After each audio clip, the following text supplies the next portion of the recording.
Hello, I'm OC Muncie, and I will be presenting on how to lead in adverse conditions. The components of leading others are not for the weary or faint of heart. The attributes of leadership are defined in ADRP 6-22, Chapter 1 are as follows. Leadership is a process of influencing people by providing purpose, direction, and motivation to accomplish the mission and improve the organization. As an element of power, leadership unifies the other elements of combat power: information, mission command, movement and maneuver, intelligence, fires, sustainment, and protection. Confident, competent, and informed leadership intensifies the effectiveness of other elements of combat power. Applying this philosophy on and off the battlefield are what engages and prepares individuals for various types of encounters. Of those encounters, leading in adverse conditions is one that ought to be addressed in depth. Enabling performance from soldiers in such conditions not only requires leaders to be competent and confident, as stated previously, but requires performance beyond expectation. In this presentation, I will elaborate on different accounts of styles and methods of leading in adverse situations and conditions.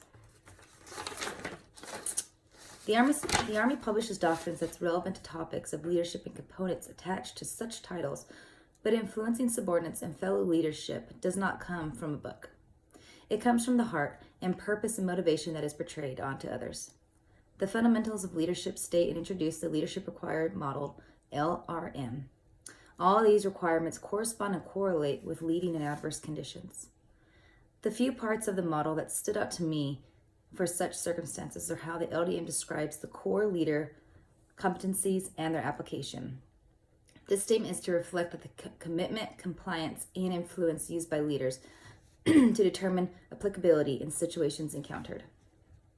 Compliance under opposing circumstances is used as reflective in subordinates' behavior. It is defined as an immediate requirement and is appropriate for leaders who are unfamiliar with tasks.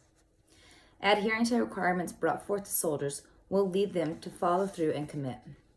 Commitment has a deeper meaning with profound emphasis on changing behavior. For example, when a leader builds responsibility among followers, they will most likely demonstrate more incentive and more initiative, personal involvement, and creativity.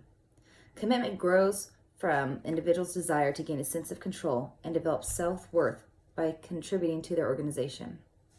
Commitment is the loyalty that is demonstrated to leadership by their subordinates, and instilling the sets of Army values within their personnel are parts of the puzzle to leading in adverse conditions. Examples include showing personal interest in a follower's well-being, offering praise, and understanding a follower's perspective. Building and sustaining morale are key pieces to the puzzle. Morale is described as the Army's most important and tangible human element. High morale results in cohesive team striving to achieve common goals. And also, leaders can boost morale in the face of extreme danger by providing that their soldiers have a means and support to be successful in their operations. Motivation and enthusiasm are sincere methods that exemplify awareness to individuals, which therefore influences focus on task demands. Motivation is described in ADR 6-22, Chapter 1, as a supply to the will and initiative to do what is necessary to accomplish a mission. Motivation comes from within, but others' action and words affect it.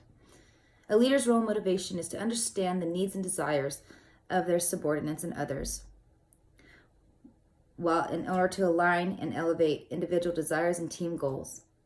Some people have high levels of internal motivation to get the job done, while others need more reassurance and more direct approaches.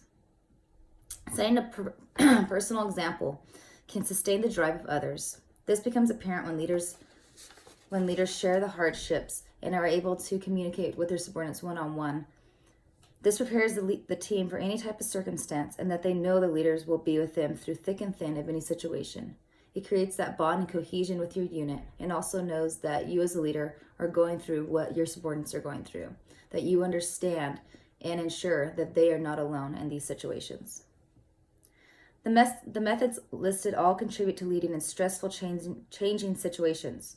Motivating and corresponding appropriately with the situations presented allows for subordinates to respond, overcome, and adapt. Establishing the foundation and presence confronts soldiers into acting and following on circumstances. To succeed in an environment of continuous change, leaderships emphasize the constants of the Army values, teamwork, and discipline while helping their subordinates anticipate change, adapt to change, and seek new ways to improve. Adaptability and overcoming adaptability is a huge part of leading in adverse conditions. And I'm just going to quote from 9-33 of ADRP. Operational adaptability is the ability to shape conditions and respond effectively to changing threats and situations with appropriate, flexible, and timing actions. Leaders exhibit this quality through critical thinking, creative thinking, displaying comfort with ambiguity, willingness to accept prudent risk, and ability to adjust rapidly while continuously assessing the situation. Being able to adapt to situations, overcome any type of either terrain, circumstances, they are able to think outside the box and know what to do next and not freeze in those types of situations. Leading in those types of situations ensures that your subordinates and soldiers will follow you and not be weary or scared to follow you into something that you are unsure of. So adapting and overcoming those situations will ensure that your leadership styles will go forth onto your subordinates. Competency is a huge part of that. Competent leaders implies managing change, adapting, and making work for the team. Leaders determine what requires change. Often it is better to build what already exists to limit the stress. You always want to ensure that stress is a low-level factor, even though during these situations it's going to be high. But stress is a major part of the leadership environment. A leader's character and professional competence are important factors in mitigating stress for the organization and achieving mission accomplishment, despite environmental pressures and changes. When dealing with these factors, adaptability is essential to success. Fostering an environment that provides adaptation, resilience, and coping skills allows for soldiers to handle transitions. This allows for the maximization of performance, readiness, and willingness for your team, soldiers, and for the success of the mission, and to understand the success of the higher-ups mission. Achieving these methods of influence are not at ease, nor are those that can be taught.